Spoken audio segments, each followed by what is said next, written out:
Episode 141. We made a podcast. Caesar don't know it in Portuguese. Go ahead and try it. 141. Okay, that's pretty easy, actually. I could have done that. Episode 141. We made a podcast. You know what I'm saying? Back in the building. The labor of love. Every week we upload and literally don't stop. That was every week we do. Every week. Okay, all right. Literally every week we come with the bars. Ah, what are you doing? Come with the bars every week, you know what I'm saying? But it's all good. We got to do it because literally there's really nobody out of America dropping like real analytical stuff when it comes to the sport and talking about the really important topics. Analytical and ratchet. Yeah, literally there's nobody doing what we're doing actually. So, I mean, literally we're pioneers, as Caesar said, probably on our 8th episode. And we're the realest. We were pioneers by the time we did that test episode. Remember that? I do remember it. I still have the test episode. Anyway, we made a podcast, episode 141. We made a podcast.com. We made a podcast on all social media. Make sure, y'all are, okay, so make sure you follow X Mufasa's Taquitos on Twitch, and We Made a Season on Twitch. They will be playing in some Apex Legends tournament this weekend, allegedly. We actually beat the Global Series qualifiers. So, Did you have to qualify for these qualifiers? No, the qualifiers. Okay, so I could you could literally make a team and register. Going real slow. That's for the video. Make sure here, Bam's like. Make sure but your boy's sniping skills is very regular. Okay. Make sure you go on YouTube. You can watch the videos. They're usually pretty funny because Caesar's ridiculous. So much to talk about today. I'm gonna do a very slight little bit of a recaps on Chelsea, Arsenal, and Man U, Burnley. Not PSG, Stade Rennais, right? Stade Reims. But passes by Neymar. No, and we're gonna talk about obviously the big transfer so far, Chicharito to LA Galaxy. Oh, I feel like there's gonna be a transfer during the show. Like, no, actually, it's late in Europe. The hell? Like, what, they do transfer at 10 p.m. out there? They probably do. Oh, God! Okay, here goes Caesar. Here goes Caesar. What's the name? Protection has ended. We're gonna do Chicharito LA Galaxy talk. I'm gonna prove something I've said to Eric Krakauer. Hopefully, he told me to send him the link on Twitter. I will be sending the link, so hopefully he hears this, and I will be proving something I said to him on Sports Burst a few weeks back. He's going to tell you that he meant that sarcastically. Possibly. But I'm still going to prove my point either way. Fair, with evidence, as I do. Fair. We're going to talk again about what's going on with Cavani and PSG right now. Free Vani. Indeed. We're going to get into the Aaron Hernandez documentary, which I should probably look up the actual name of. What is it? Inside the Mind of... Making a Murder. No, that's not it, Caesar. Inside the Mind of Aaron Hernandez. Is it Inside the Mind of a Killer? Inside the Mind of a Killer, yeah. Or Making a Murder. It's not Making a Murderer. No. Inside the Mind of a Killer. But, I mean, he officially only caught one body, but... That's still a killer. I mean, yeah, but damn. It's still singular also. Officially, yeah. And also, we're going to talk about Delonte West's sad situation as well. Oof. But let's talk... What a show. I mean, you feel me? You know what, actually, do you want to talk about the Conor McGregor fight a little bit too later? Yeah, we can. Okay, did you watch it? Yeah. I mean, it was short, right? Yeah, I guess I'm conspiracy theory season this one. Ooh, okay, yeah. Don't let me forget it then. Okay. And also a little Super Bowl preview as well. Caesar don't even know who's in the Super Bowl. Yeah, it's Chiefs versus Niners. Alright. Okay, anyway, Caesar, I've seen all the memes. Relax. I watched Chelsea versus Arsenal. That was a really good game, actually. Huh. Shout out Brazilians. Who? Martinelli, whatever's Martinelli's. Oh, Martinelli is definitely named after the sparkling cider. You know, his parents are like, "Yo, oh, this is good G. This is good G." And they named. I'll give you $10 if you name what team he came from in Brazil. Palmeiras. No. I'll give you a hint. They're not Division 1. Oh, then Victoria. Then no, that was a slight. That was a diss. But go ahead. That's a compliment. What? Who is it? Some team called Union. All right. It's like his team. I was like, it's like the number 9 with the Inye on it. When I saw the team that picked him up, they got him from. I was like, I gotta investigate this scouting out here. That's some deep digging for a player. He's a good player though. Yeah, but I mean, he came out like this is just like out of nowhere. His stadium must be like 5,000 seats. Yeah, they got this joints like that in Europe. But no, he's a good player though. Division 12. Yeah, really good game. I'm not gonna go into a full recap, but Arsenal went down early. David Luiz. Oh, I have a question actually. David Luiz caught a red card. Okay, so in the David Luiz play, what's his name? Mustafi. Caesar, you good? I don't like it on my eyeball. It's annoying. Oof. CD. What's the name? Mustafi. Mustafi tried to kick the ball back to Leno and it like popped up or something. Mm-hmm. And Tammy Abraham ended up getting on the end of it and David Luiz fouled him in the box. Last defender and got a red card. Now Caesar. And like Leno was like off the line. So basically, I mean, you could assume that Tammy Abraham was going to make that shot. So my question is it better to give up that goal or to take the penalty red card and maybe he missed the penalty? Maybe somebody missed the penalty. Like, what do you think is a better idea? In the 26th minute. I'd rather give up that goal in 26th you think so? minute. Yeah, to be honest with you. But really, because I think he was watching some Fede Valverde highlights and thought this was his moment. Yeah, no. Especially knowing it's his in the box. But to be honest with you, dog, like that wasn't the time for it. You had to do that. To be honest with you, and if he was to make the argument, well, you know, I didn't want him to score. That kind of shows a lack of faith in your team and your defense. If you don't believe you can hold up the line and the offense, people can get it back. No, it's not you football. Have 26 minutes in the game. You had time to come bringing it back. No, I feel you. I do not believe the red card at 26 minutes in warranted his actions, dude. That's way too early. The only defense I have is that, like, obviously in soccer, like, it's low scoring. 0-0 is a point, you know? Like, they ended up with 1 point anyway. So, like, I can see. Yeah, well, hindsight. Yeah, for sure. But, like, I can see, like, saying, like, well, look, like, you can. It's still a positive result with, like, if that person misses the penalty.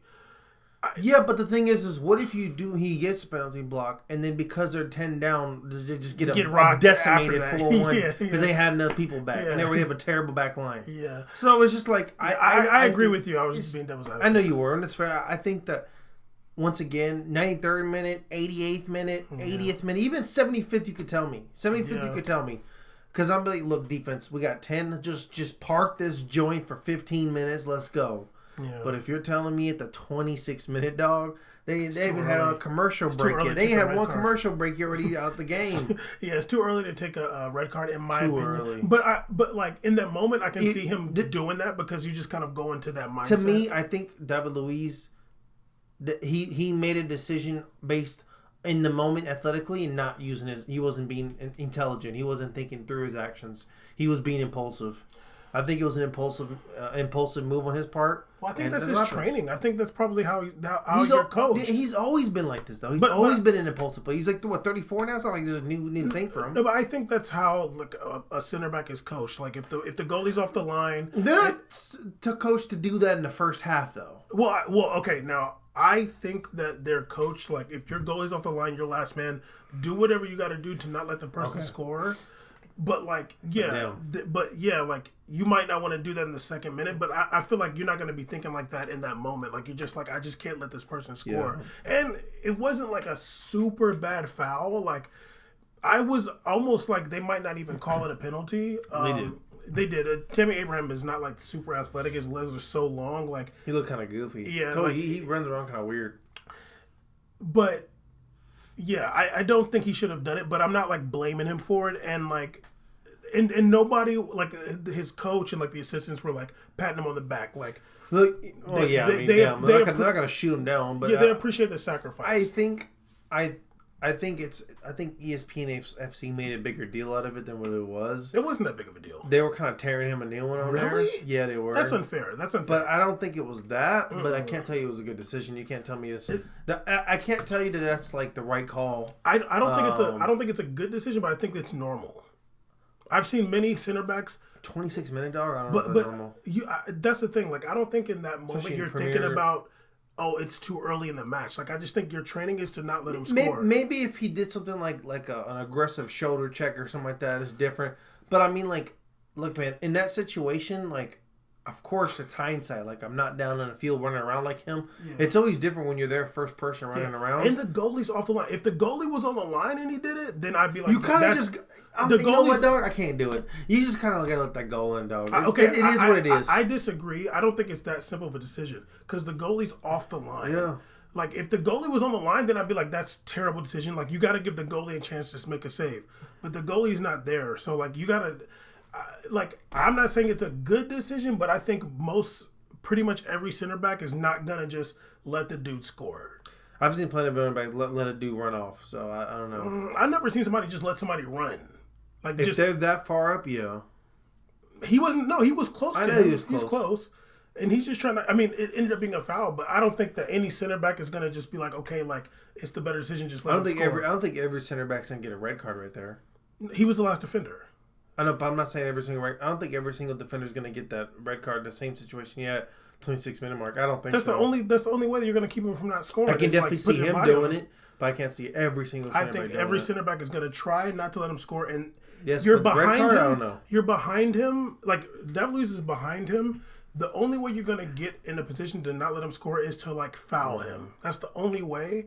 And I don't think that it's a good decision, but I think that's the normal decision. I don't think it's fair for them to, like, tear him a new. I don't think so either, but I'm not going to sit and, like be like, well, you know, it happens all the time. No, it doesn't happen all the time. You don't see that plays like that don't happen all the time where the dude scuffs the back pass and the goalie has to come up and then the center forward gets it. It's a big mistake of a play, but either way, investigate N'Golo Kante. He may be compromised. He got broke off, though. He didn't get broke off. He literally fell down in the middle of the pitch. This is Martinelli's literally running straight, and he's like...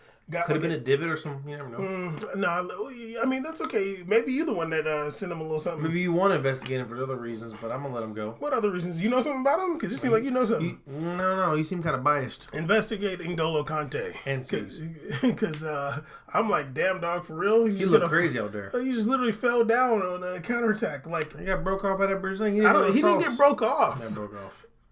Okay, thank you. Like, literally, it's like, dog, like, all you got to do is just not trail, but just like kind of just stay in front of him. Still, dog happens. It was very suspect, dude. It was very suspect. Even the dude behind him was like, "Whoa, man, make it a little bit big feet. You never know. Make it believable. Make it believable." Like soccer's probably like the sport where like an NBA and NFL probably so many big feet players in soccer. They probably all were like at 9. Yeah, 9, 6 and 9s. Yeah, like seriously, it's an advantage to have small feet. Yeah, definitely a win. But yeah, that game ended 2-2. It was a good match. Arsenal fought back really hard, and I think like even though it was like another draw for them, like they like felt a lot of belief from that, especially being down a man that early. The Arteta kept on Ozil for way too long. Ozil came out in the second half. I think it was like the 54th minute or something like that, and he still looked upset. I'm like, dog, like, you literally suck, and you make everything worse. I think Guendouzi came on for him, and then somebody came off, and they played better, too. I can't remember who it was. It's really weird what's going on at Arsenal. Whatever, I'm not going to get into it. Today is Wednesday, January 22nd. Anybody in the football world knows that Burnley beat Manchester United at home today 2-0. Man U, like, when you watch them play, it looks like they're at practice.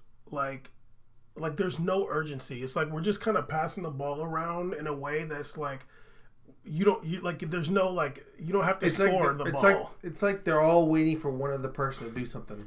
It's like really the pass weird. Happens like, oh, he's probably gonna do something with it. He's gonna do something with it. It doesn't ever look like there's anybody saying, "Let's get it cracking." Or like, "This is my ball. Like, my time to shine." No one has like that drive. Literally, it's like... They should have got Ronaldo. They're tripping. It's literally like the only people that kind of do that is like Daniel James and like Andres Pereira. Yeah. Daniel James gets the ball and then he just presses acceleration button. Yeah, but it's like it's just like you're not really doing it in the place you need to do it. No, he just literally just goes. Pereira is kind of good too. Matic was making some good passes today, but like...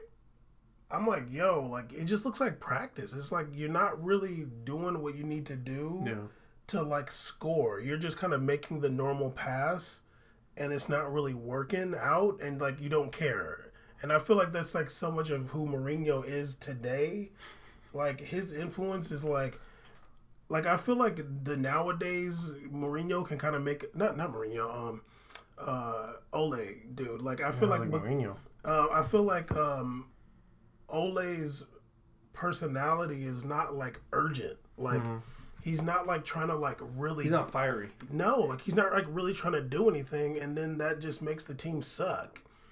Because it's not like their players are really really bad, but for whatever. I watch all those Sky Sports debate tables about Man U. It's hilarious. I'm sure they'd be going off. Oh, they'd be going off. But so it's kind of sad. weird. Like the arguments are weird because sometimes I feel like the ones that are fired up saying that like they were talking about Man U's like making transfers. They're not trying to make it happen. The other guy was like, I forgot who it was, but it was two of them, and they were arguing about it. And to me, it's like, okay, you're saying that Man U spent this and this on players, but it's like, or like, oh yeah, they should be okay with getting the top 4 slot. They shouldn't be. Like, don't have the highest transfer amount like money, and don't have like the most spent, and be content with 4th place. Like, literally, that's not what you're supposed to be doing. I mean, if this is how Man U's supposed to be now, I guess we got to just change what it means. Maybe it's transitioning out for they need to come out and be like, howbeit the past, our goal now is just to be a top 4 club. Yeah, they'll just be like Arsenal. We don't see ourselves as the premier club. Don't be saying you're the premier club in the world. Yeah. Don't say you're the face or whatever. You're just a top 4 team. Yeah, but hopefully, because they're in. I mean, I think the problem is like they're playing in Europa League, and big players don't want to go play in Europa. No, they don't want to go play against Olympiacos in Greece and then go over here and. Like I feel like they're playing Ludogorets in this next round. Ludogorets go hard. They might lose. If they still have number 80, if they still have number 74 from number 80, number 79, they had whatever the Brazilian dude that didn't get paid in 4 months. He was balling. Oh, wait a minute! I'm gonna see who they're playing in what's it called? What you call it? There's nothing on Google. UEL. Oh, they're playing Club Brugge. Okay. Oh, Club Brugge. Club Brugge literally got out of Champions League and they're playing Man United. Yeah, damn. We want to talk about it. They were so happy they beat Real. They're like, yes! They tied Real. They feel like they won. They feel like they won Real, then they went straight to play Man U. Well, they're like, that's easy. I bet they look at Man U like, that's not hard. Seriously, we drew. Especially when they got the homie Wesley out there. Wesley out there be balling, that big old Brazilian. Literally, like, they got kicked out of Champions League to play against Man U. Inter Milan's playing Ludogorets. Yeah, they are, yeah. Like, how whack does Man U look? Like, oh, man, we're playing a team that they got kicked out of Champions League. Yeah, we made it. Club Brugge. It's Club Brugge. So whack. Anyway, Caesar, your boy, number 1 Mexican, legendary legend out here, Chicharito Hernandez has signed with the LA Galaxy from Sevilla. He couldn't really catch much of a break at Sevilla, even though I felt like he could stay and kind of like, that De Jong dude might end up getting injured or something. Who knows? But he decided to come to LA Galaxy and get the bag. And what do you think about the transfer? So he's supposed to be the highest paid player in MLS. He's 31 years old. 32. 31. Nice, Cheech. Good for you, man. Get that bag, sir.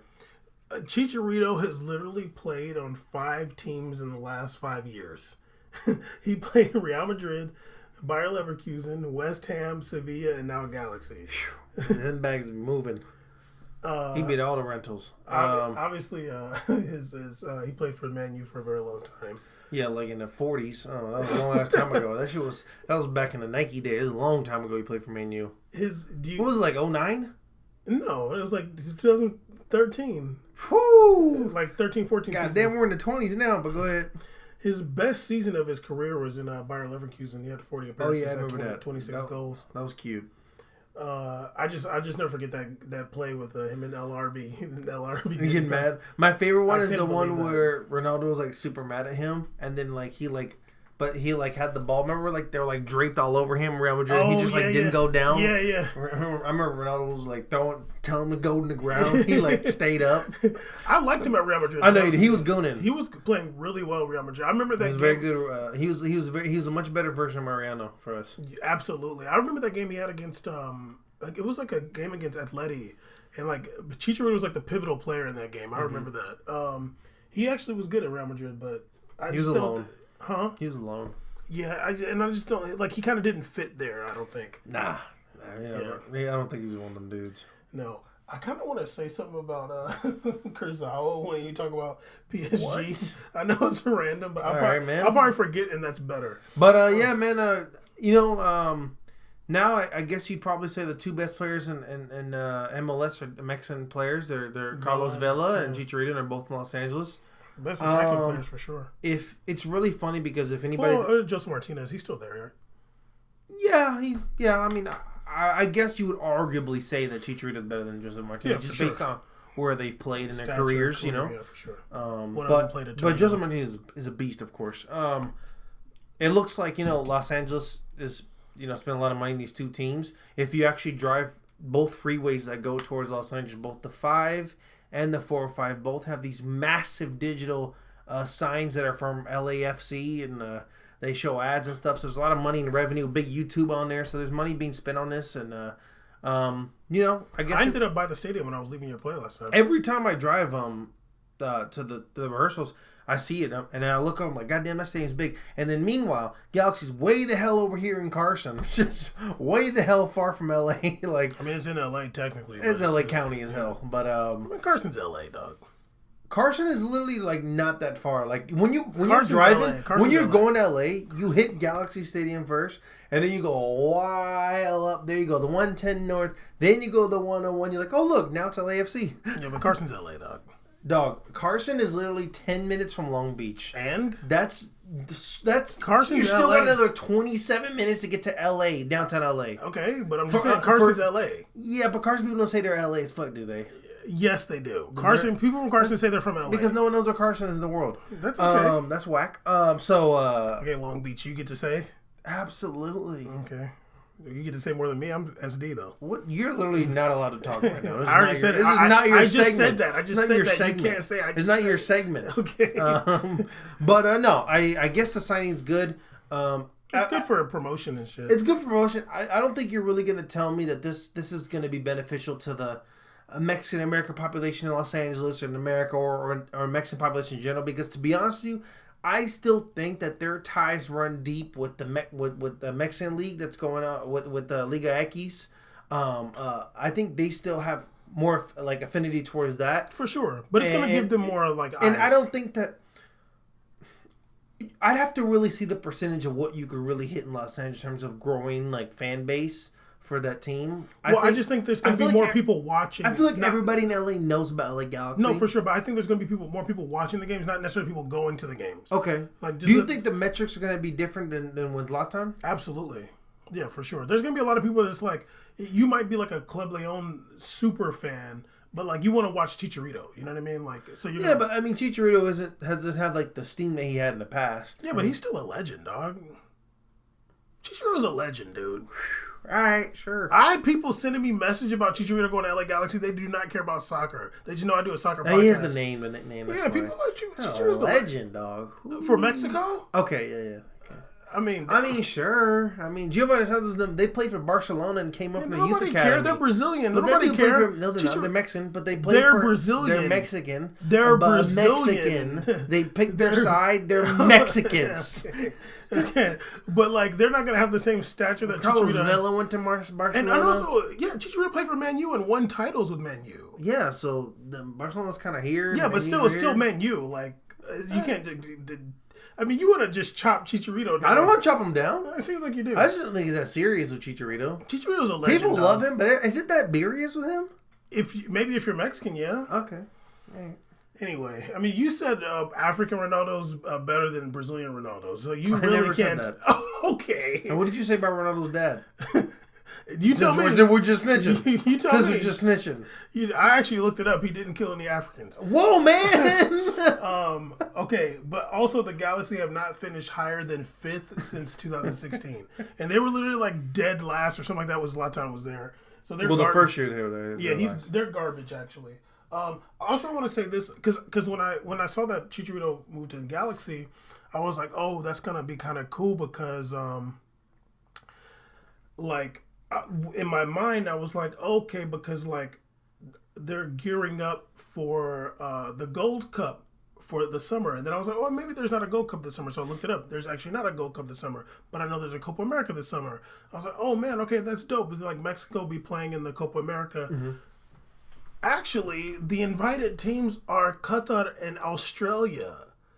I was like, wow, shame on Mexico Federation and USA Federation. There's no Gold Cup this year, and neither of them are playing in Copa America. I don't know if it's shame on them. I'd say it's more shame on CONMEBOL, to be honest with you. I'd actually be more upset with them. No. Because they're the ones that send the invitations out. I don't know if Mexico... Well, you got to knock on the door. You got to be like, hey... Okay, but... Because Mexico played in 2016. You know what? I'm going to go ahead and blame CONMEBOL because that's kind of whack you as like fuck to, you like to blame your own people. That's why. You're a coon. I don't know. Who do you get off blaming Mexico? I don't know who you think Mexico you are. And USA. I'm blaming Mexico. Who do you think you are blaming them? Go ahead and tap dance for USA then. Literally Australia, they got half an island left, and Qatar are going to be in this tournament. Are you kidding me? Yeah, that's lame, but like they probably they knocked on the door for CONMEBOL? They didn't knock on the door. They probably was chilling and got an email blast. You got mail. Like, oh, what the hell? All right, I guess if you're USA, you've known for years that there's not going to be a Copa America. To be honest, USA should get a shame because they've declined in the past. Yeah, exactly. Mexico, I don't know if they declined. I don't know that. Mexico played. You're making up this declining situation. Mexico played in the Copa America in 2016.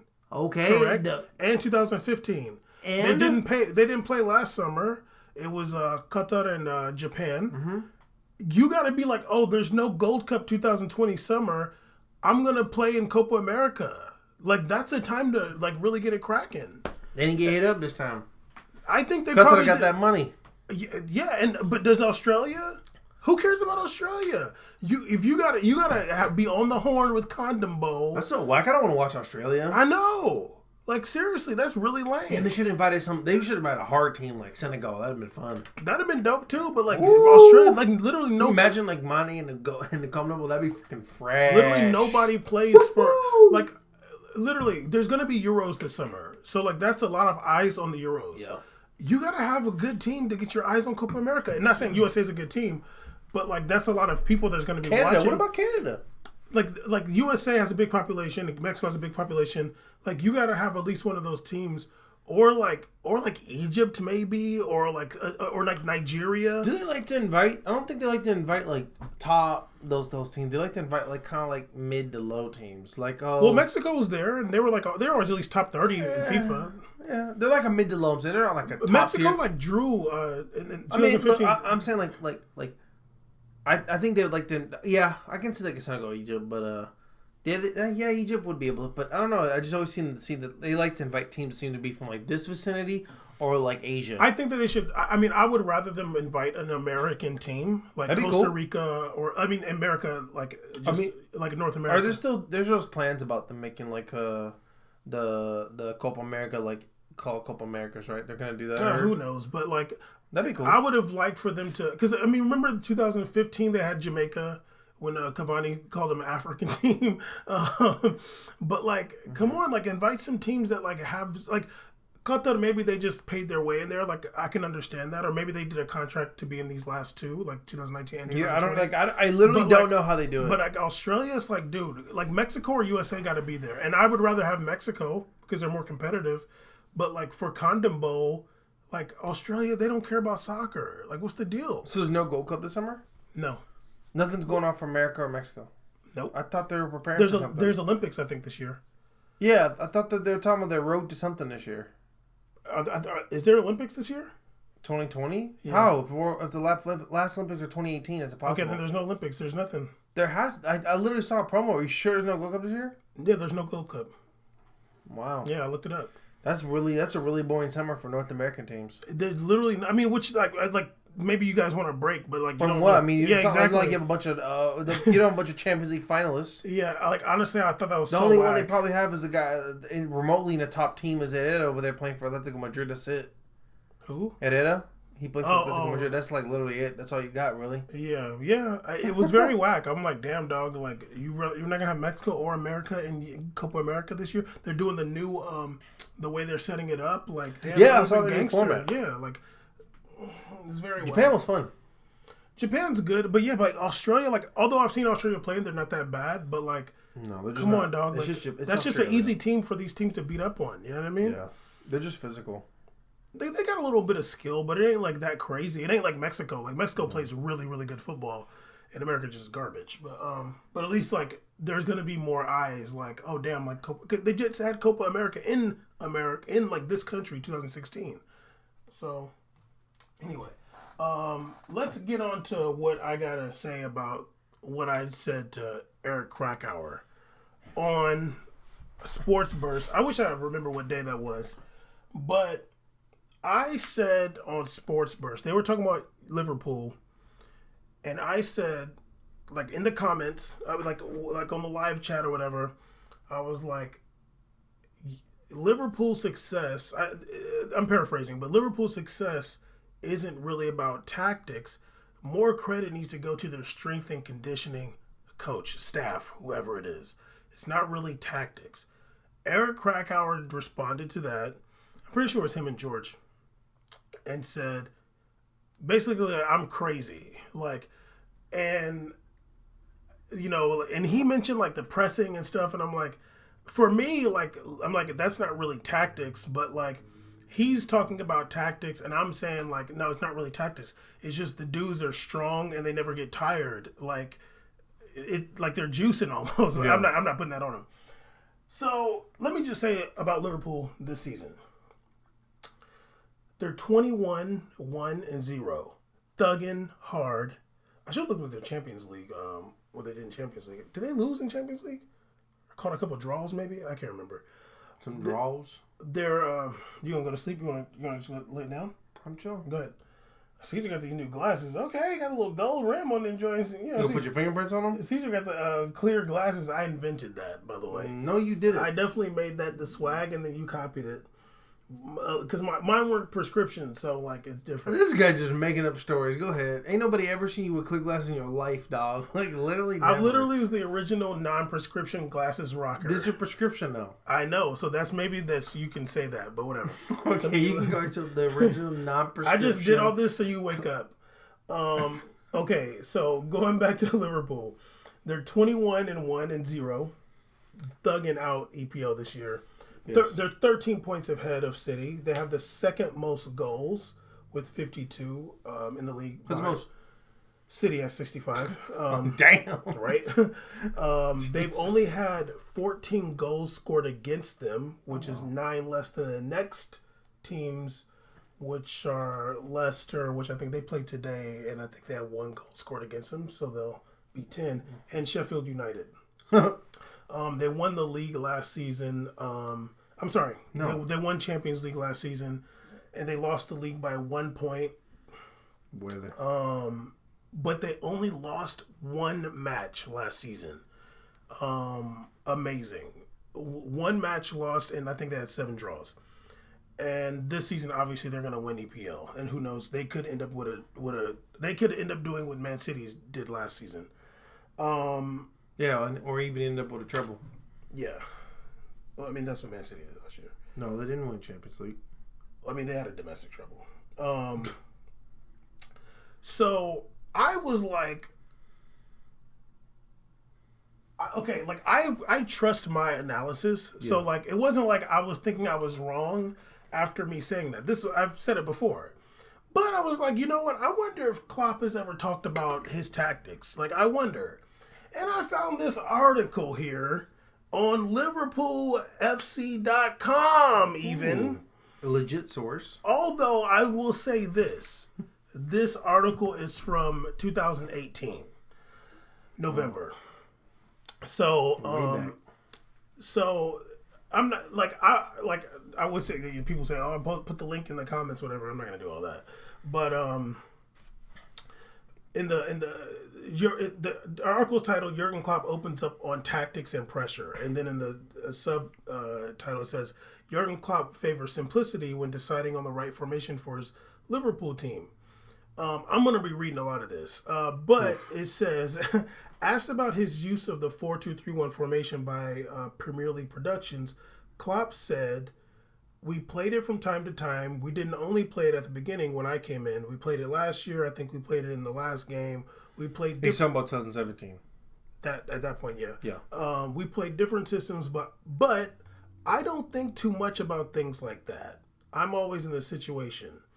I use my experience with only what I can remember. I don't go through my papers and think, what did we do in that situation? He goes on to say, I'm pretty sure we played a diamond because I played it always when I had the opportunity to do it, bringing in 2 strikers and stuff like that. Our system, when we play with all 3 up front, is something like a diamond. It could be a 4-5-1. It could be a 4-3-3. Of course, 4-2-3-1, 4-4-1-1. I prefer, in most situations, to name it is a good system. But it's never about the system. It's all about the players. My job is to bring the players into the best position where they can help the team most with the things they can do. And damn it if that ain't proof. It's about the players. See, do you remember when we talked about the formations, maybe it had to be before the 15th episode. We talked about formations. So how about the formations? About putting the best players in their best position. Yeah, position. You got to put them in position to score. The best players in their best positions. That's it. And we talked about that when Man U beat PSG in the Champions League. We even talked about the Ronaldo era of he plays really good CR9. But the thing is, we talked about, but his best position is on the wing left because he's able to do more. Yeah. Yes, he can play that middle very good, but you're limiting him. Even Mbappe in the past before Mbappe started playing it more, we're like, yeah, I'm sure he can do great over there, but you're limiting what he can do. Yeah, his best position is on the wing. He's not really, but he can play a 9. Absolutely. But we're gonna get into that later. But let me read this again. Oh, you don't have to. It's okay. We already went through it. Jurgen. Well, there's more actually. I'm gonna go back and continue. Wait, there's more. But it's Jurgen Klopp said once again. But it's never about the system. It's all about the players. Strength and conditioning.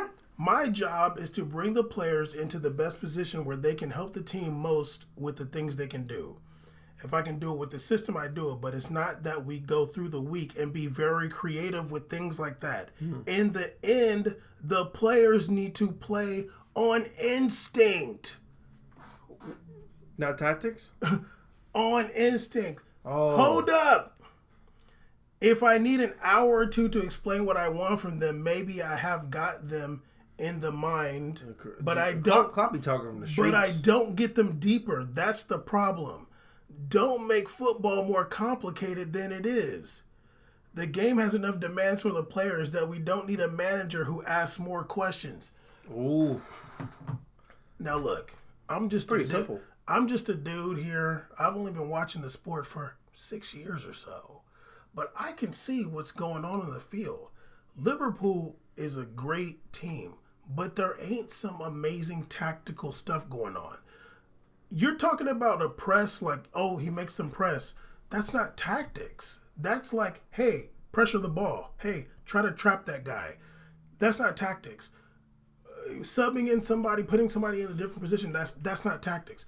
Now, you remember when Thierry Henry got on that board and talked about the stuff that Pep Guardiola he learned from Pep and stuff like that? Yeah. That amazing video to watch is holy shit. It's mind-blowing stuff to watch, football genius stuff. That's tactics. You can see the way Pep teams play. That's tactical training. The ball goes here. You run here. I already passed the ball there because the man's going to be there at the precise time you make. That's tactics. Yeah. But, and then I'm not taking anything away from Jurgen Klopp, but you can tell he's not some tactical mind. The thing is your argument was that Jurgen Klopp does use tactics. If this was the same argument talking about Guardiola, you wouldn't have made that statement. You said, no, Guardiola is a very tactical coach. Man City is as good as they are because of his tactics. I personally have never looked at Klopp and be like, that's a tactical genius. I never thought that. When you watch Liverpool play, you don't see that. I've always kind of seen him as very much a player's coach. And, he's a motivator. And a motivator, he works to bring the best out of people. You could tell just by his attitude, his charisma, and how players talked about him before playing under him. They just felt like that man brings the best out of them. He talked about he doesn't feel pressure, so he doesn't, and I don't think he puts a lot of pressure on the players. But it's not you look at the players. Yeah. The players are really good, and they know how to play with each other, and they're in really good shape. They don't get fatigued. They play hard, and they're strong. It just, to me, seems like there's this preconceived notion that just because you're a good coach, that means you're a tactical genius. Exactly. That's not how it works. That's not how it works. They want to call people a footballing genius. That's the term. Remember we used to work on that term. every single coach is different. Like there's the Ancelottis of the world, there's the Zidans in the world, there's the Pep Guardiolas. They all have different type of styles that suit differently. Not every single teacher and every single professor is the same. There's professors that are better one-on-one. There's professors that are better at presenting to a massive. It's just different. There's different styles. Yeah. And it's not that Klopp isn't good, but it's like it's not about tactics. You can see that when you watch the game. Absolutely. They're not doing anything that amazing. They're just... I'm not seeing some crazy plays out there. No. Even last year when they played Barcelona... In terms of like not plays in like them making but yeah, the player doing a play, but like a plays in like I'm not seeing like crazy... No, it's not. Like, movements going on. Just because the dude, Trent Alexander, switching it, like that's not tactics. No. And then a quick corner kick isn't like a that's crazy not tactics. No. When they played Barcelona last year... I literally was like, you're going to, like, this is what we're going to see. Will the tactics be, like what will win? Tactics or, like, strength? Mm-hmm. Like, athletic ability or tactics? Yeah. And the first match, it was, like, this, like, brilliant player kind of won the match. But then, like, not like I can remember every single second of the game. I'm not necessarily saying, like, the strength won over the tactics. But, like, that's what you see. It's, like, this really strong team that runs a lot. But they're not playing the ball like in a real tactical way, opposed to like Barcelona, who barely had them tactics anymore. But that's also when you watch EPL. There's only one team in EPL that plays like Man City. It's Man City. It's the only team that plays like that. Yeah, that's true. Every other team plays EPL ball. Yeah. You know what I'm saying? For better or worse. You know, some teams have... United? Yeah, I mean, not saying that every team does that, but like... For better or worse, like it looks like... I think there's certain teams that play very different. I think Leicester plays differently than most teams. Well, I'm just saying, like, but you're saying for the most part, which is true. It's EPL. I would say 90% play the same. The only team that you look is like, damn, this is like different than other teams is Man City. Yeah, because Man City, Pep for sure. puts his tactics on the team. And as we said a million times, I think with Pep, he's like, look, we're going to play like this. If it doesn't work, it's on me because this is my style. Like, I'm kind of taking away the things that you may have learned before and saying play like this. We've seen it with Raheem Sterling. He plays totally different now than he was playing with when he was at Liverpool. Also, he was like 16. But anyway, I don't think we're going to see some player later on, Mane or Salah, saying, yeah, like when we was with Klopp, he had us doing this, and he said go here and go there. Like, you're not going to see that. You're going to be like, Klopp would go in the locker room and get it cracking and say, you play till you die. Grab my shirt and go. Yeah, and like... You played to win the game. And like press the entire game, basically. Yeah. Press, give and go, and get it cracking. And like whatever they do in training and stuff, like that's what's the most important thing. Like the thing is that your comment about strength conditioning makes sense because if they're a team that likes to press so much, obviously their conditioning is superior. Absolutely. Like to be able to press an entire game, you have to have top tier conditioning. What they talk about Sampaoli, like his team's gonna get tired. They do too much running. Mm-hmm. They're gonna get tired. I seen some player recently. Was it somebody from Villarreal? I can't remember what player this was. He was saying like the worst thing about football is running. He was like the best is like when you don't have to run that much. Like, you know what I'm saying? Max. But like you definitely say that. But like walk. But like Klopp is like basically saying like no, like run a lot and like you use your conditioning to tire the other team out. Some coaches say even if you aren't running, just be moving, like have movement, like you know it's different. You know every coach is different. I think like that's kind of Pep things like y'all be moving, but Klopp is like run. Oh yeah, like, run to the run. Like especially defensively, like run and like put pressure on them, and you'll tire them out that way. Like you'll be pesky and stuff, whatever. So. When I send this link to Eric Cracker, this is obviously not like a diss to him or whatever. When I send the link, if he asks, I can send the link to this article because I was literally like, wow. Very rarely in life do you get proven right like that. Especially a source proven. Yeah, but I'm like, damn, the dude's saying it very simply. I ain't got no tactics on me. The players do what they're supposed to do. They're baller, and I just bring the best out of them. Literally said they play on instinct. And that's how it is a lot of times in sports. Basketball, soccer, very similar. Yeah. You don't really need a coach to tell you what to do. You don't really need that. I think you need a coach that's good at bringing players together. A coach that's a good motivator. Yeah. And then once in a while, you need to obviously some strategy when it comes to certain plays to get certain clutch situations. Certain situations, yeah. Yeah, like but subbing. Literally, you could watch Laker games in the past where like literally the players are drawing up out of bounds plays. Yeah. So it's like you know what to do. You've been doing it your whole life. Yeah. You've literally been doing your whole life. The one Philly used to let them just talk to each other. I mean, everybody knows in basketball, like, you know how to play. Everybody like, knows how to play basketball. There's nothing new going on. Exactly. Like, hey, let's run a pick and roll. Like, maybe your coach. When you're in a practice, what you don't hear, Caesar, when you get the ball, make sure you run an 85-degree angle, turn right, make a circle. No, it's. Someone's down low, stay up high. Yeah, someone's box out. You like go reminding low, you box out. Reminding you of fundamentals. Fast break, get wide to open up the middle. Yeah. It's just basic fundamentals. Like you're just repeating fundamentals all the time. And that's because a lot of times players are dumb and lazy. But like in basketball, you gotta remind stuff like that. But you can hear the coach. You know, soccer, you can't hear the coach. You can't hear him. All the professional players said, but I can't even. Yeah, you see him. Oh yeah, when I was younger, I'm over coach yelling like I don't even know what he's yelling. I just hear barking. Bo Vieri was like, you can't even hear the guy. No. So like, it doesn't matter what he's saying. Like in soccer, especially, it's like he's gonna say like switch sides or you kind of like put pressure on this guy, but it's not gonna be But like literally, another player could tell you that. It's not really that serious. You know what I mean? Except for some coaches employ tactics and say like, look, this is how we're going to play. For those coaches like that, they got to take a lot of responsibility and hopefully they do to say like, look, if we play like this and it doesn't work, it's on me.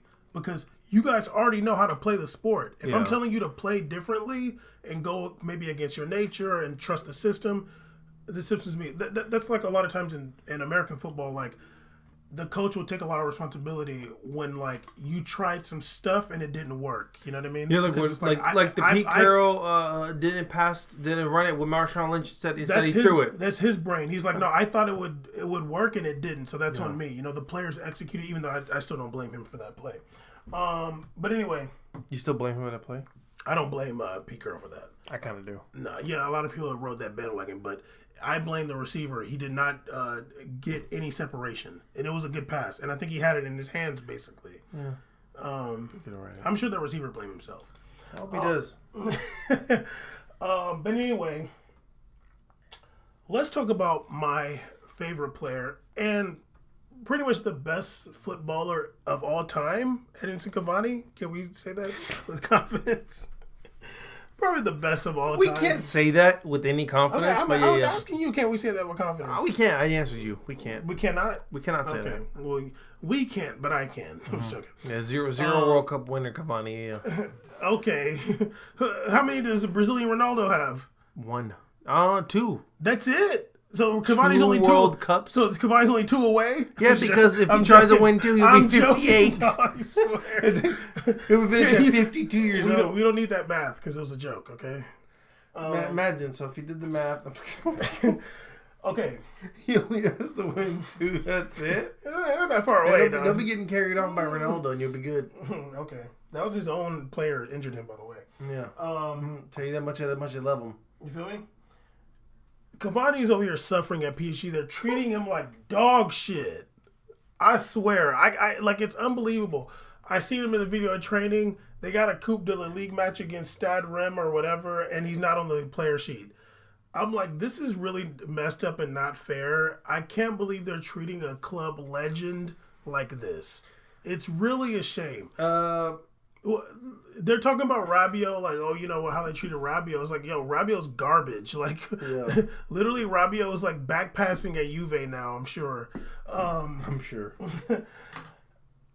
Cavani's okay. Let me just say this about PSG. I mean, this is repeating, but like this is actually going to be its own segment this time. Okay, if you don't want, you don't have to participate. If you want. I mean, you can just go. What? I ain't laughing. You want to go? Go. I slap these new glasses right off your face and start wearing them like I used to. Go. PSG is the only team that has 4 center forwards. Okay? 4. Icardi, Choupo-Moting, a capable center forward in Mbappe, who played many games as center forward last season, and Cavani. And Mbappe's played some center forward this season too. The only team that got 4 players that can play that position. Barcelona had 1. That's 3. They got Benz, Mariano, and Luka Jovic. Yeah. And they got no confidence in 2 of those. Jovic is all right. This guy. He's all right. So it's already like Benzema. We've talked a million times about how PSG is just does slow business. It's slow, dude. It's like, yo, dog, like you gotta like make some moves over here, yo. Like I wonder if it has anything to do with them getting state money. I don't know. Whoa. But like I wonder if like it just seems like they have so many excess players like outside of their starting lineup. And I feel like a lot of teams don't really look like that. Like their roster doesn't really look like they have a lot of players that should be playing and they're not. You know what I mean? Like not for real. Like you look at Barcelona's lineup, you don't really feel like that. You feel like that with Real Madrid a little bit with like Isco, Thomas. He should be playing. I'll give you that. I'll say that.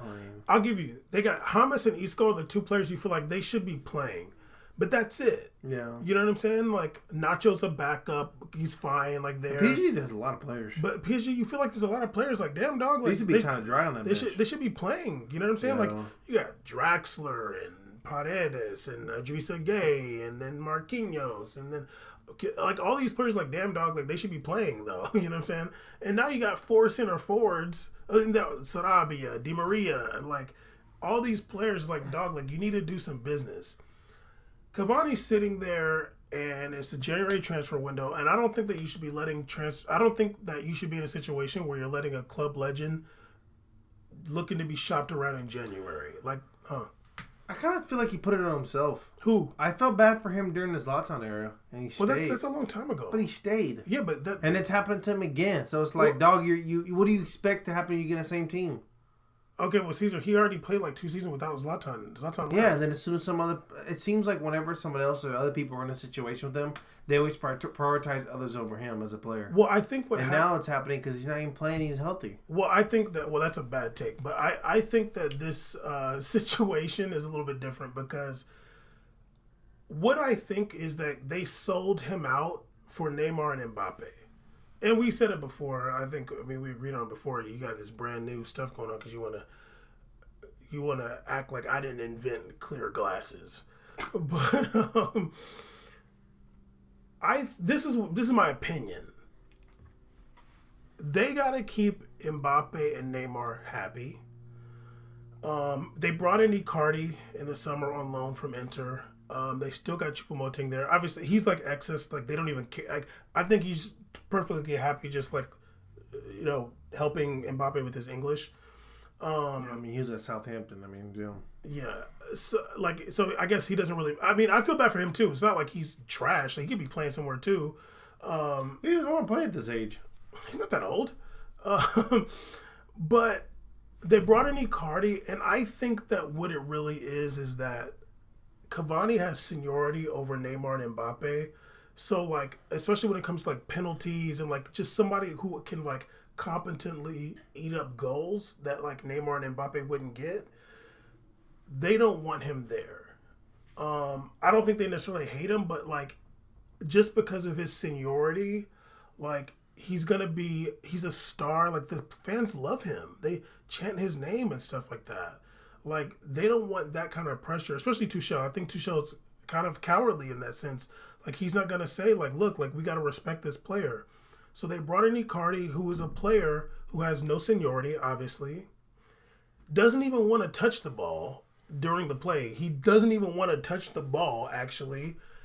He'll just kind of get the goals that come to him, but he's also not demanding to take penalties or free kicks. So, like, those absolutely fall to Neymar or Mbappe. So, like, perfect player. The perfect player. Like, he doesn't want to touch the ball at all, and, like, he'll, like, eat the goals that come to him during the run of play. He'll just stay in the box. But there's no pressure when it comes to penalties or free kicks. And obviously we've seen there being issues with that when it comes to Cavani. He has seniority. Yeah. So, like, yeah, he's the number 9. He should be taking the penalties if he wants to. I think he don't mind giving up the free kicks to Neymar, whatever. But like, I think that they sold him out because of his seniority on the team. I think there's probably a disconnect when it comes to the Tuchel and like whoever like makes the buying selling decisions, because I think that you got to be like, okay, look, we brought Icardi in, like, look, we got to think about the club. We love you, Cavani, but like, you got to go. Well, and then let him leave early in January. Like, not let there be like all these games going on, and then there's all this talk. His mom came out, talked about he wants to go Atleti. His dad came out talking about he wants to go Atleti and talking about business. His mom is saying like, oh, you know, go ahead. No, go ahead. I think to me it's also incumbent on PSG to play him, because I feel like PSG is actively shopping him to Atletico. I think it's happening. But I think that Atleti is hitting him with an offer that's lower based upon him not playing. So if the guy was playing and producing, you're only going to increase his market value, and you can get the return you seem to be asking for him. Because I feel like when it's all signs point to a move and the move's not happening, it's an issue with price. And what someone's offering, especially Atleti with the suspect money, and PSG wanting someone who's a club legend, and just last year put incredible stats up. So just recently had incredible stats. So they're just trying to keep this value he is. And Atleti's like, well, dog, you're not playing him, so I don't really value him at that point. Yeah. So I think that's the disconnect, and it sucks because when that happens, who gets stuck in the middle? The player. The players are suffering. Yeah. Not the clubs. The clubs will suffer. And all these rumors that swirl. The player suffers. The rumors swirl. Yeah, that's annoying. He's over here doing backflips at practice, but he can't play a game. So it's just weird. And it's unfortunate because somebody like Cavani, like, obviously I love him as a player, but I'm speaking objectively now. Like, he's not somebody that stirs up trouble. You know what I mean? Like, he's played a backseat to Zlatan. He played a backseat to Neymar and Mbappe. Like, he doesn't stir up trouble, but I feel like when the team lets this stuff happen, like, y'all are making it so, like, there's all these rumors for Chelsea, Man U, Atleti, his mom coming out, his dad coming out, his brother coming out, like, all these people saying stuff. Big moms. And I wonder what's up with his ex-wife. And, like, all these things going on, and he's just, like, you know, he's not a player that stirs up trouble. So it kind of makes him look bad. But I feel like at PSG, like, you had the ability to make this easy. And honestly, not even that long ago, Tuchel said they don't want to let him go because he's, like, part of, like, the team, whatever. But it's like, dog, you got 4 people that can play center forward. It doesn't make no damn sense. Yeah, I don't it doesn't make any sense. You mean to tell me that you're going to come into this 2019-20 season, keep Choupo-Moting on the books, bring in new Icardi? I mean, just based upon, I just think historically PSG's seem to have really bad business, bad. Whoever the hell runs the transfers and allocations, like they got Choupo-Moting, but they got him when they kind of were low on strikers. Yeah. And then now you have a flood of them. So what are you guys really doing out here? A flood of midfielders. Why don't you loan him out to like Lille or something like that? Something, dude. Like, you got to do something. Like, why do you want all these players sitting on the bench? Like, why? Whenever I go, when it's like, whenever you check out some other teams like Real Madrid, there's always like right in January or right before the season starts, there's like a flood of loan players that be dipping out just like that. They should be gone and then be doing a thing and coming back. Odegaard literally was loaned for like 5 years, and they can't wait for him to come back. Yeah. So it's like, why do you have an issue moving people around? Yeah, and these are like competent, like Choupo-Moting, like, it just doesn't make sense. Like, if you're gonna sign Icardi on loan, and then you also got Cavani, and you also got Mbappe, you got 3 dudes that can play striker. If 2 of them are hurt, one of them can go in there and play. Maybe PSG has bad history with some of the Ligue 1 teams in terms of management and management decisions. So they have good rapport with other teams in the league. Well, I wouldn't think it's just in the league. I would think it's internet. I would think it's in Europe. Sometimes these teams prefer to loan a dude out in the same league. Like a lower team, just to him being in vicinity, sort of, you know, still be in the area and keep an eye on him. They like to do that sometimes. For young players, yeah. Yeah, so, of course, I'm not talking about a Moting, but, like, of course, they could... Yeah, I don't know. It just seems kind of weird to me. I think PSG is one of these teams that just kind of still floating on a new money. It's really weird. It's unfortunate. Unfortunate what happens with new money. If you have new money and low experience what to do with it, in terms of, like... bad decisions. Bad decisions start to happen, you know, and... I don't feel like that's a club that can really afford bad decisions right now. Yes, and I'm going to get into that. Window, I'm going to get into that in a second, but I also want to say it's not the same as Rabiot. Rabiot was trying to leave on a free transfer. Like, he didn't want to sign an extension. He didn't want to sign an extension so the club get any money off him. Yeah, exactly. Like, and that's out of his own hubris. Like, yeah, sir, that's a bold you're gonna move, you're gonna get benched for that, like, for sure. And I don't think like Cavani wants to do that. I think he signed his extensions, and I think if you tell a player like you bring in Icardi, it's kind of like, okay, like. Do you think Rabiot did that because he knew there'd be like a pain to move him? I think Rabiot I think he was frustrated because he wasn't playing, but he doesn't realize that he's not that good. You know, this is the same player. He was on that cloud. This is the same player who, when they put him on the reserve for the French team for the World Cup, he decided not to even show up. That's wild. So he has a elevated sense of worth as a player that's just not real. Like, you're below regular. You worse out on a ring, homie. Yeah, because he could have easily been there at the World Cup with them, back passing. So I just think it's unfortunate because it makes in a way it makes Cavani look bad because all these rumors swirl. But anyway, PSG is in a situation that it's now or never. Yeah. Because dogs, Mbappe's probably out of there either Mbappe or Neymar is out of there this summer. One of them's gone. I mean, or both. I think the Barcelona things are starting to become a little fugazi. So one of them's probably going to be gone. I'm saying that it's looking like towards Mbappe to me personally. One or both are out of there, dog. If it's both, oof. Hey Cavani, you good? Yo, you could easily see them both leaving this summer. They could definitely They could both end up being the next La Liga dudes. Neymar tried to get out of there hard as possible this summer. He worked for it. And Mbappe is he's going to Real Madrid. Yeah, Mbappe is like, I already won La Liga. If I don't win Champions League here, why am I really going to stay though? Yeah, he wants to go to Real Madrid. Like, that's a given. It looks so open over there. It looks like ready to go. If Mbappe doesn't go to Real Madrid next season, like in this summer. Oh, also it's Euros. Big transfers happen during Euros. If he doesn't go to, like in Euro summers, if he doesn't go to Real Madrid this summer, it's going to be the same thing where it's like that same shit with Neymar, where he just like was basically saying it in the open he wants to leave. Yeah. It's going to be the same exact thing. It'll be awkward. And he's going to be getting booed in the stands, and it's going to be garbage. For PSG, it's now or never to win the Champions League. More than it has been. Yeah, damn right it is. Because if you don't, these two dudes might just be like, this is some bullshit and I'm leaving. And they might look at how y'all treated Cavani and be like, damn, this is the dude. They make tifos for him and they scream his name. And y'all did him like that? Like, why should I stay here? Yeah, it's now or never for real. The window's closing. The window is closed after the season because Cavani's gone. And it could easily be that Mbappe and Neymar are gone. Sounds like that. That seems like a big... You painted yourself into a corner in a lot of ways. I agree. Because you can't build no team around Mauro Icardi, dog. You can't do that. You know, and Marquinhos, like, that's cool. I think Mauro Icardi's cute for Liga, but we'll see. What is their goal? Is their goals to keep winning Liga? Is their goals to keep winning Champions League? That's what I want to know. PSG goals are. They came up, you know what I'm saying? They got BVB in round of 16. I haven't watched them play this season. I don't know if they're good or not, but they got Jadon Sancho or whatever. I don't know. Jadon Sancho. Who else they got? BVB. Have you seen him play this year? Yeah, Paco Alcacer.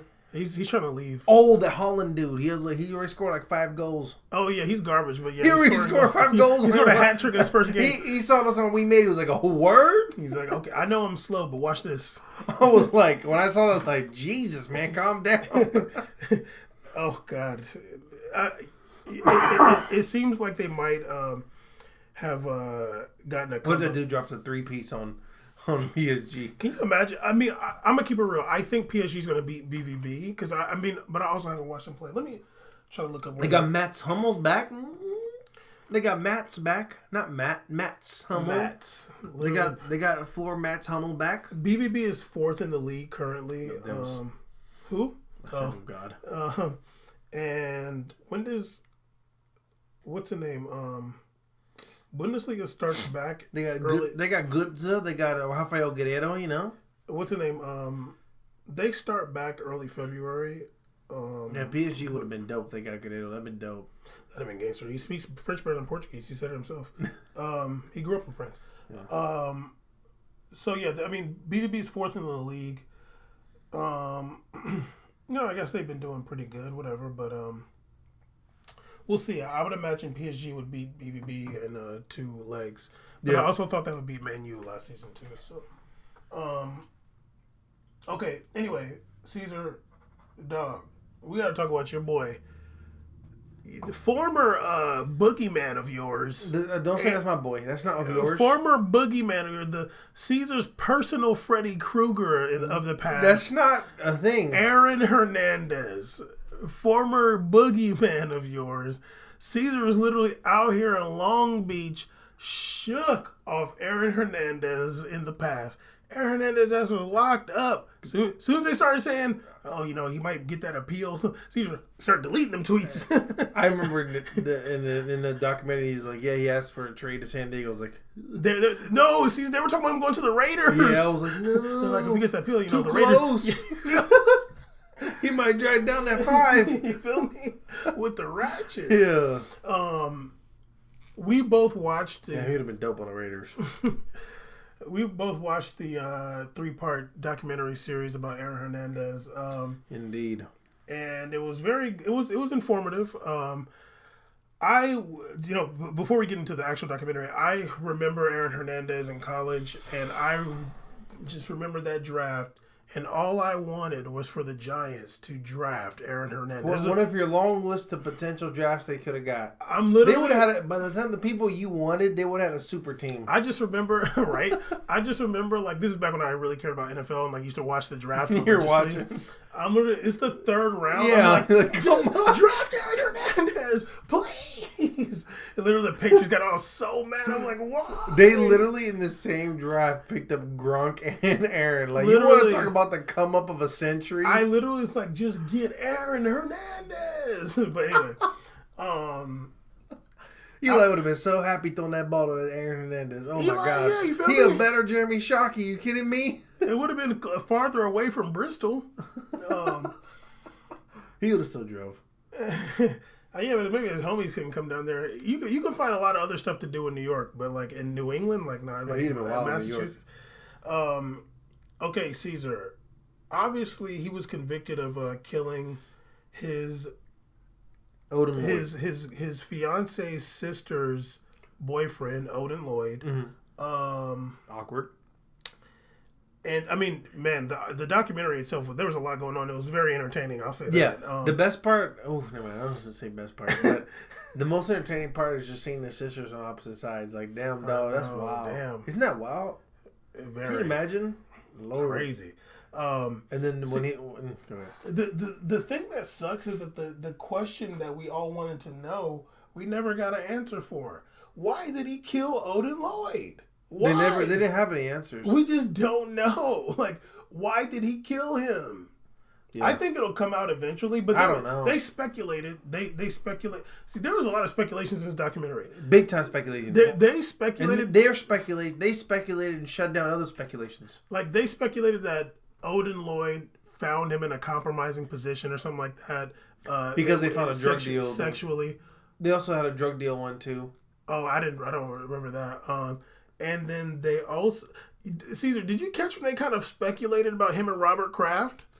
They said like, oh, him and Robert Kraft had a special relationship, and they slowed down a video of Robert Kraft like kissing him on the cheek. I swear you didn't catch that. I didn't think that. No, Caesar, they were insinuating that. I don't think so. Okay, anyway, you forgot. You be texting. But yeah, it was unfortunate. You be texting. The crazy thing is that, like, when I was like thinking about it, I'm like, okay, the only way he could have gotten off for the Odin Lloyd thing is if he, I mean, let's assume that he shot him. He could have lied, or if he didn't shoot him, he had to snitch. He would have got off if he just deleted the one tape that mattered. The one tape because there was a blunt with his DNA there. No, it doesn't matter. It doesn't matter. It doesn't matter as much. No, because the worst one is the video to show the jury of him walking back in the crib with the gun in his hand at that time. Come on, man. All the videos. You just got to delete all, bro. What are you doing? He's on Aaron's side. I was cheering for you so you don't kill me. This dude's terrible. But yeah. No, but there was his DNA. I'm not going to lie. I was definitely howling. And they showing the zoomed in picture of the gun.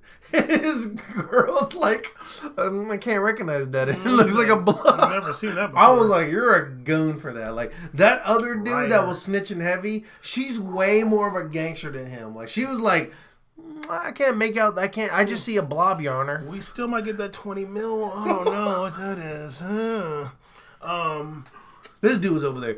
Yeah, we walked 3 degrees shot me in the car. face. He shot them 2 Africans. Yeah. And then walk this way. Oh, wait, I'm gonna get off. Okay, we're gonna go this way. And then we're going southeast on the street at 3:58 a.m. at 58 seconds. He's like reading it. We're going, but well, okay. So either the only way he could have gotten off, and not like gotten off scot free, for the Odin Lloyd murder was if he did shoot him, he would have to lie and say the other guy shot him. Or he'd have to snitch on them dudes. Now, from the street perspective, I don't say respect, but like he held it down. He held it down in that regard because we have seen dudes screw over their co-defendants in the past. Puff did that to Shine, and there was a lot of bringing in people talking about how fake and how corny and how double life Aaron did live, but. To say this, for a man who was living this double life, he did hold it down. Yeah, he did. He did go all out then. Yeah. There's some people that'd be like, oh man, I don't know, I still got this check coming, or I can still make it out of it. He literally was like, honestly, I'm here. And he even was saying on the phone, I'm probably going to do life. Like, he kind of seemed like an admission. Like, damn, dog. So... Not a lot of people that live double lives will stick to the life that's literally kind of ruining it all still. They'll switch at some point. He held it down for better Especially in that courtroom where he was just looking stone-faced the whole time. But poker face to the max. His co-defendants, the dude Wallace and Ortiz, they might be getting out this year. They were sentenced to 4.5 to 7 years in 2016. Oh, yeah, Ortiz and Wallace, yeah. 2015 or 16, I think it was. Damn. They got sentenced. They should have waited. They should have interviewed them. Did the documentary. Yeah, they could be getting out. I mean, potentially getting out this year. In 2016, they were both sentenced to 4.5 to 7, like accessory to the fact, basically. Yeah. Accessory to murder, whatever. And yeah, I mean, he could have. Aaron Hernandez could have easily been like, "I didn't do it. It was him." And definitely R.I.P. to Furtado and those two dudes. I don't know. Okay, I don't know who got him, but. Hate to see it. I mean, it seemed like it was a drug dealer dude. I mean, Aaron Hernandez got acquitted, so I think the murder was on him. I'm not gonna say it's probably the drug dealer dude because he was the only other person that was. I'm not gonna go ahead and say that for real because that lawyer he had was going all super hard. He's a celebrity lawyer. He's a celebrity lawyer, and he was going super hard. I mean, he was kind of going hard, and especially when he did started grilling him. I was like, damn, this guy's because I guess they were saying that everything was fine until that one point, right? I think they were saying that the family of the 2 African dudes were still like trying to figure out who did it. So maybe that drug dealer dude got off, but Aaron Hernandez did too. So I don't know who they're saying killed him. Damn, can you imagine? That's rough. You don't know who the hell killed your kids. Yeah, you don't even speak English. They looked like it was apparently they were just cool too. They were just working and then getting off at the club. They was pushing that Beamer though. I don't know, dog.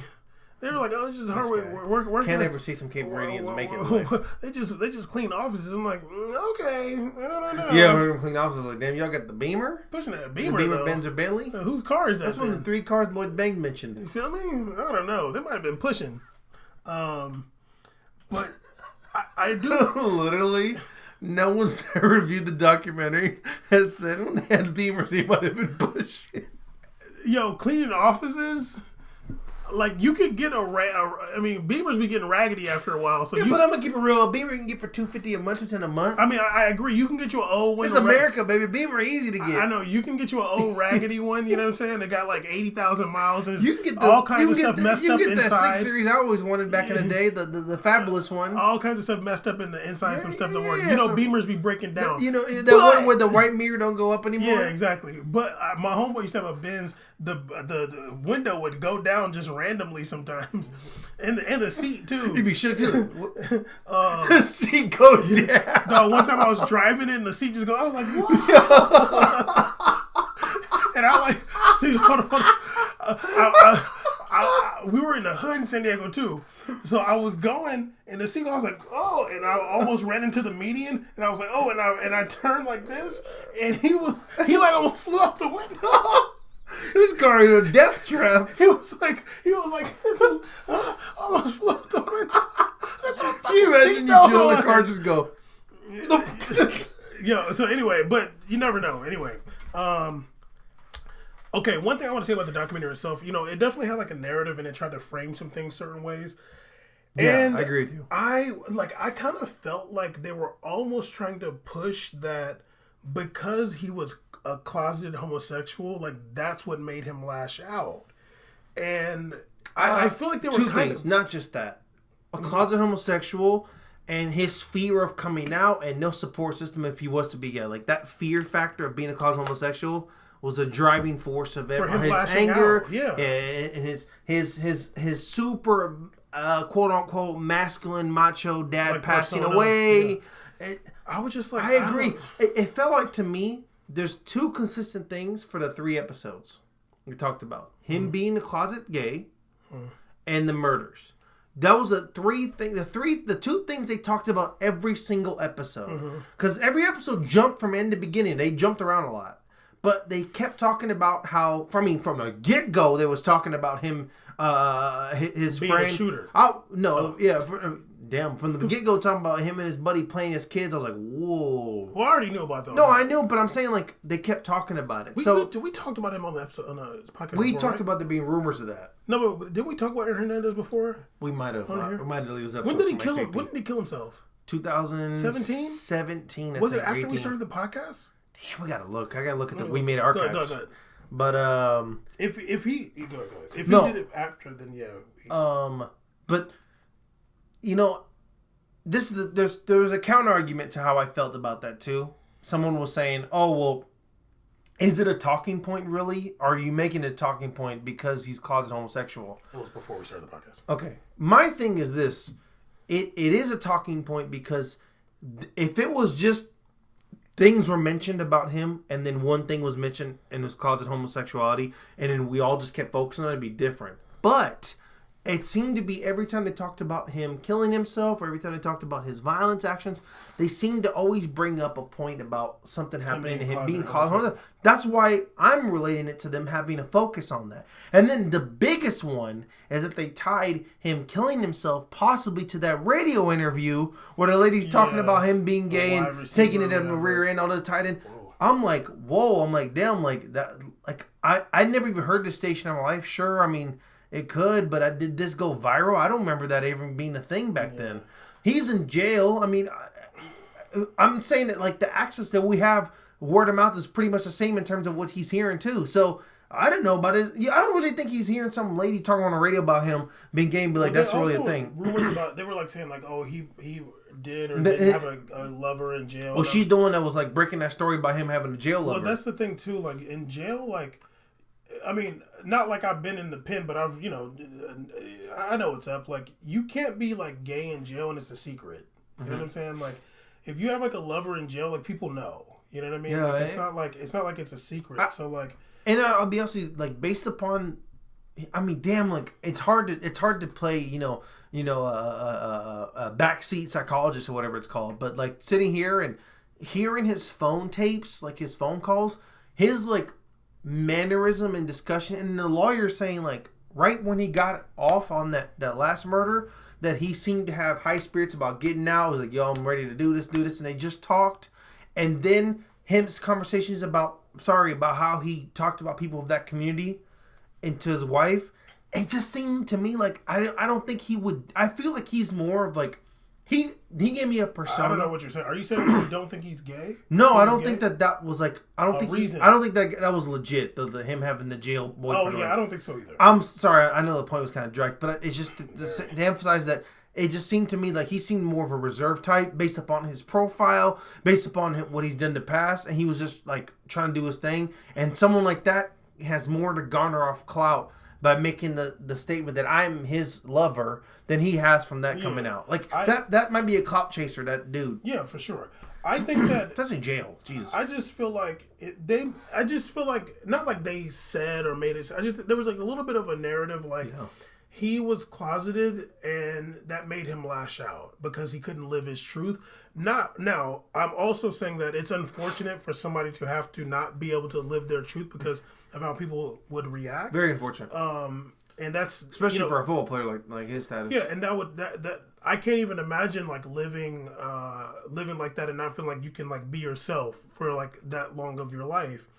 But I'm not gonna like justify his actions based on that by any means, dude. Like, this dude's out here catching bodies and like even if he didn't kill them Africans, like what happened, like dog, like I mean, you're in the area though. Yeah, Jesus, like man. And you out here like even if you didn't pull the trigger on Odin Lloyd, like that's like someone who's like you're related to, like y'all hang out and like this person's dead in a ditch over there, and like that don't got nothing to do. Like even if he caught you with a dude or something like that, you sitting on M's. You can do something to if you don't want him to tell. Like you don't gotta murder the guy. Like think about two things. Number one, not only is Odin Lloyd wasn't just some random street dude that they became boys. Odin Lloyd was also the fiance of his wife's sister. They used to hang out. They were homies. And the discussion made it seem like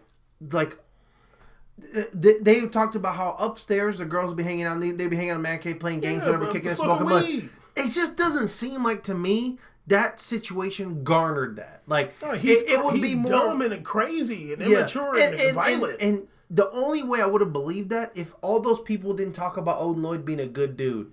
If no one came to Odin Lloyd's defense in that video, I'd be like, well, you're probably trying to extort him. Like, now I don't give a fuck about my wife or nothing. I'm trying to get this money. And if not, I'm about to reveal this. And then he got pressed and Hernandez and get him and it went down.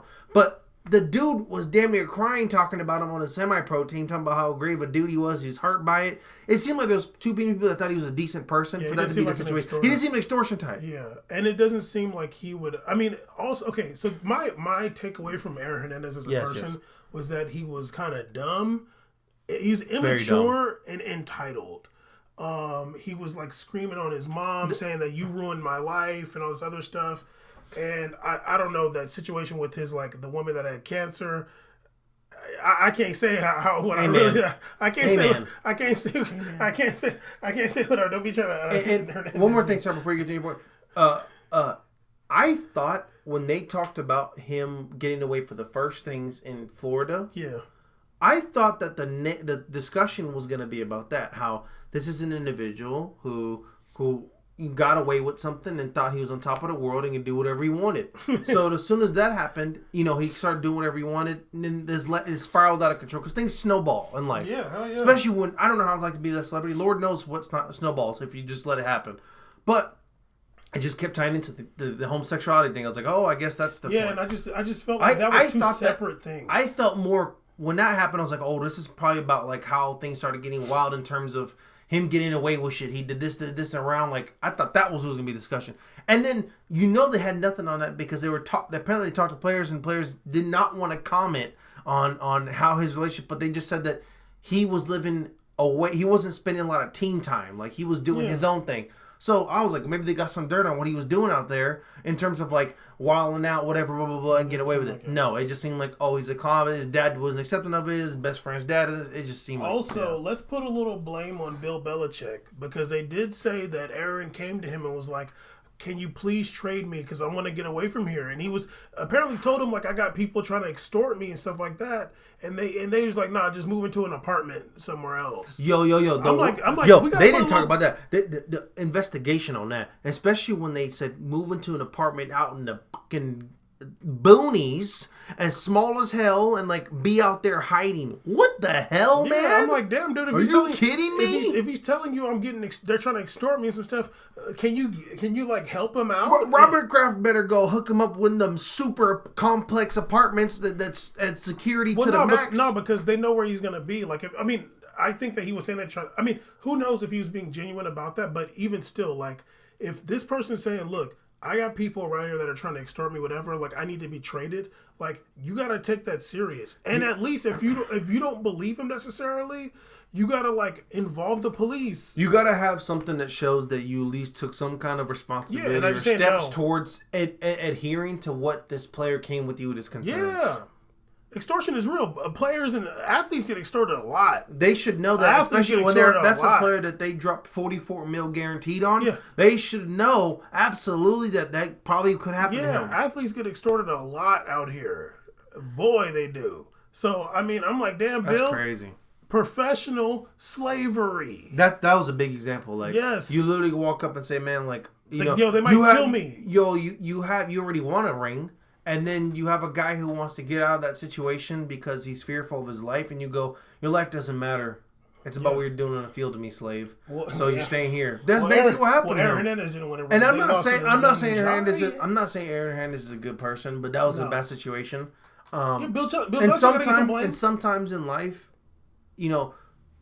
people's lives could have been different if in certain situations things were different. You know, one person made the right decision and not thought about themselves, and that's a corporation. When you talk about being these players are family or whatever, they like to do that stuff. Then that means you have that responsibility to notice that moment too, and adhere to that and help the person out if they ask for help. Absolutely. Goddamn, you ask for help. That's crazy. Yeah. And speaking of a player asking for help, Caesar, we gotta talk about your boy. Honestly, I gotta have some love for anybody that played for the Sonics, even for a day. What? Delonte West? Delonte West did play for the Seattle Supersonics for a second. I couldn't get down with him after you said LeBron's mom. That was wild. I was like, you gotta relax, dog. A little much, buddy. Okay, can you relax, dog? Because this dude's going through a lot, and you bringing up old shit. Okay. Anyway, Delonte West was found in Maryland. He got beat up in the street, and the video of him wilding out with the handcuffs. There was a cop obviously recording that. That cop has been suspended for releasing that video. Lord Jesus. I don't know. There's been a lot of talk about his mental health issues. I don't know if he's on drugs or not. He's only 36 years old. CJ, do you think that the NBA has any role to play as far as his situation? After you say, I'll tell you what a prominent sports journalist said.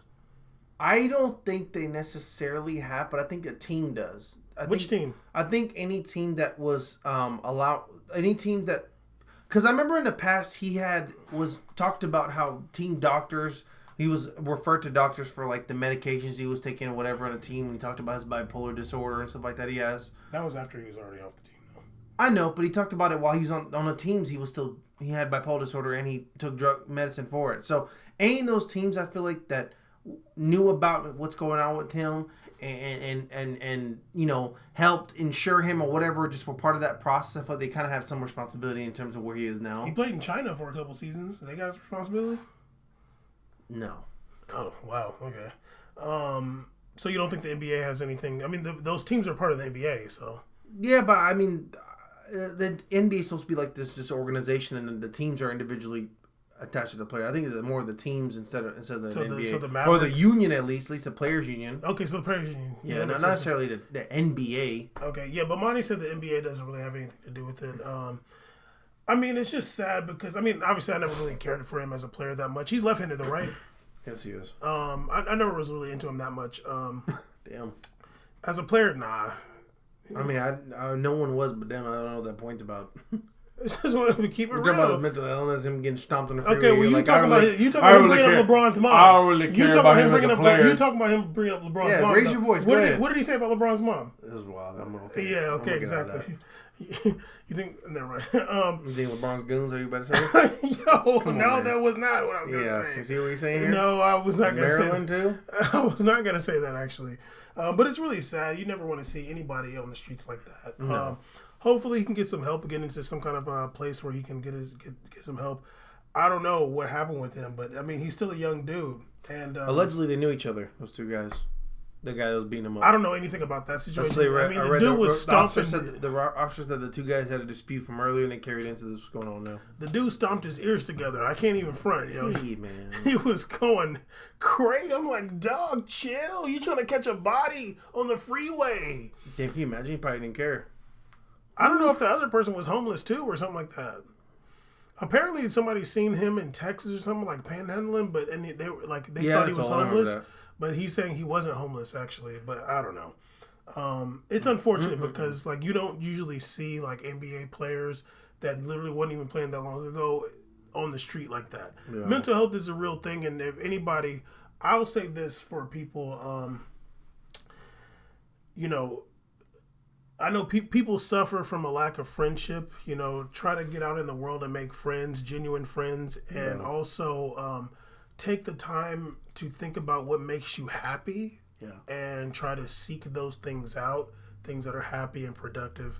And hopefully Delonte West can get better and get in a situation where he's doing better. Cease, you did watch the Conor McGregor fight, right? I did.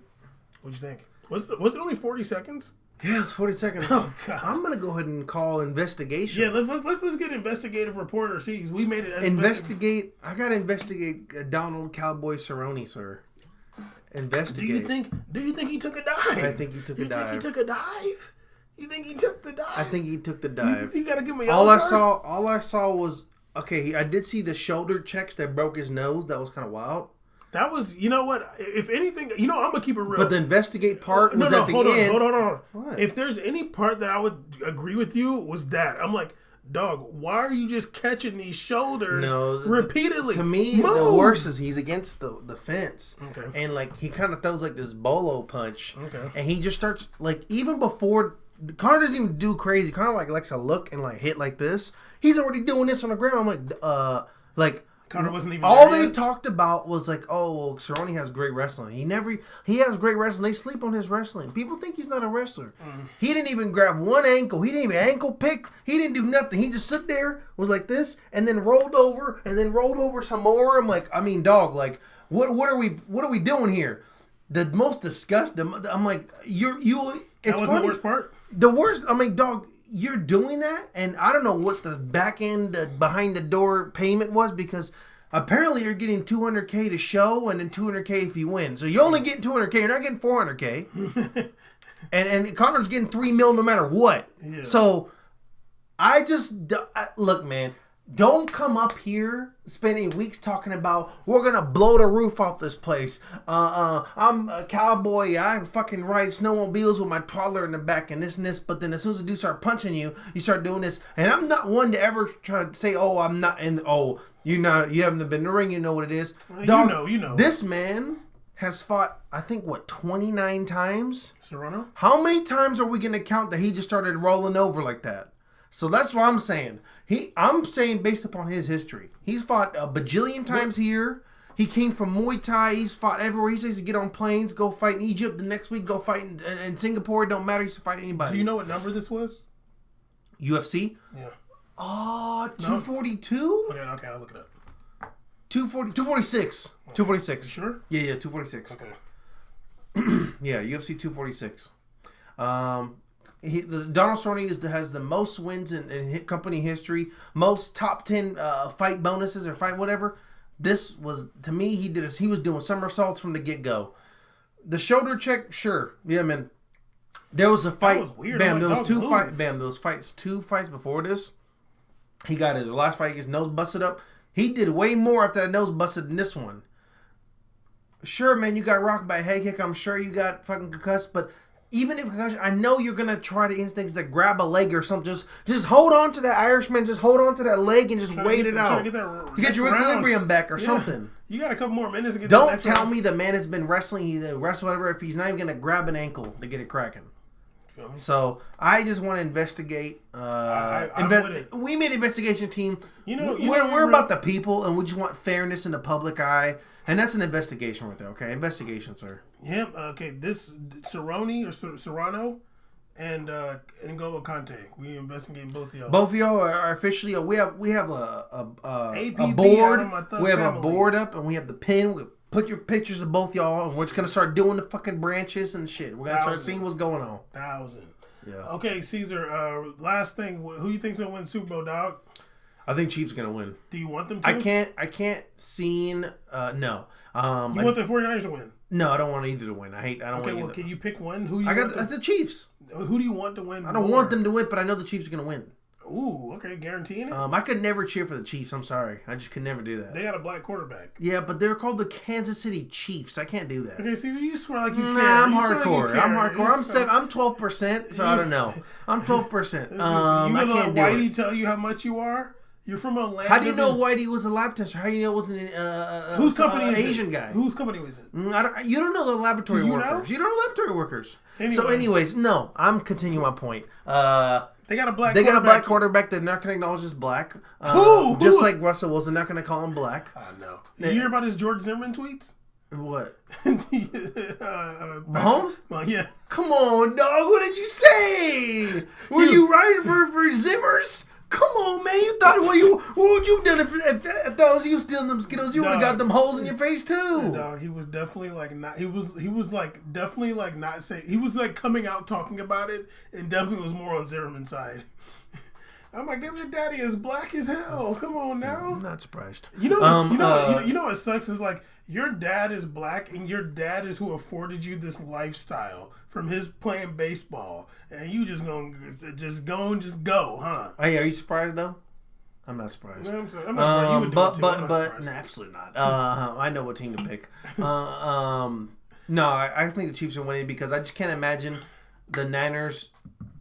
I mean, I think the last game, Garoppolo had like 8 throws or something like that. He threw the ball like 8 or 10 times. I have no idea. I can't imagine you win a Super Bowl with that kind of low production on quarterback again. Yeah. I think those days are over. Those Flacco and those Brad Johnson days, whatever. That Trent Dilfer, Brad Johnson, Tampa Bay Bucks, those days are all over. I think you have to have a more both-sided team. And I've seen some of those plays at home. Jesus Christ, I can throw a ball. Holy smokes. Patrick Mahomes definitely can throw a ball. I don't know about him being under pressure, but do you think if like he gets like just like not that they lose points, but let's say it's 0-0, but he just gets ran through 2 times on some aggressive ass sacks, they just rock him.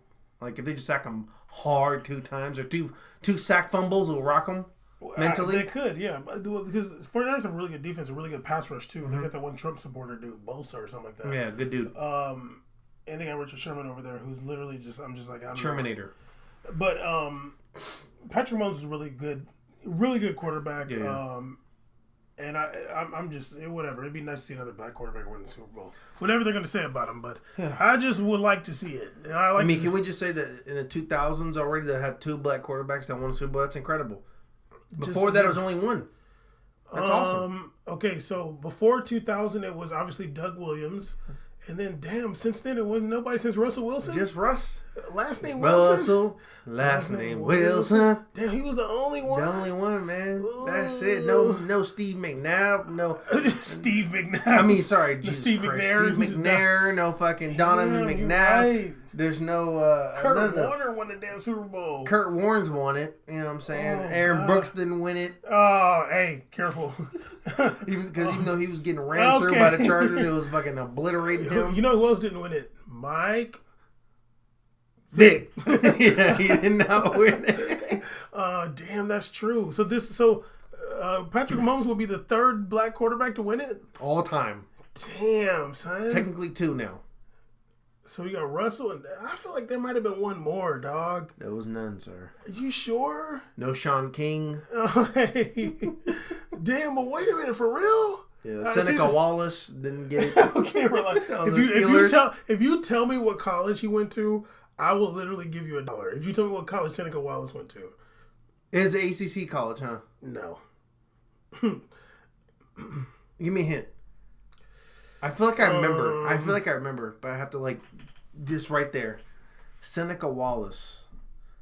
I don't know. QB wide receiver for the Seahawks. I don't even know what would be a good hint, to be honest with you. What conference? I don't even know what conference they are. Conference USA probably, huh? He probably conference. Could have been. He looked like a CUSA dude. It might have been Big 12 at the time. It might have been Big 12. Ooh. What, Kent State or something? Nah, but you're getting kind of close, though. Damn, dog. Oh, Nick Foles. Oh, Lord. Damn, dog. Brad Johnson. Oh. Mark Rippon is Native American. Curtis Painter. Stupid. Steve Young don't count. Almost. That was a close one. Damn. That was before the 2000s, though, so it don't matter. True. Oh, man. Damn, this is I don't know. Who was it? What school? Iowa State. Oh, damn. I did know that. Move your body like a cyclone. Okay. They're cyclones. Anyway, yeah, I'm hoping the Chiefs win, whatever. I don't really care for the 49ers like that. I can't really rock with the 49ers ever since I seen that damn picture of Jerry Rice with that Popeyes chicken helmet, with the damn chicken, with the piece of chicken in the damn helmet in the Popeyes. Can we put that as the picture or what? Please. Can we put that as a picture? And I didn't like how they treated T.O. either. You feel me? Although Steve Young is like my third favorite quarterback ever. Or Steve Young was sensational. I love Steve Young forever. God damn, he was amazing.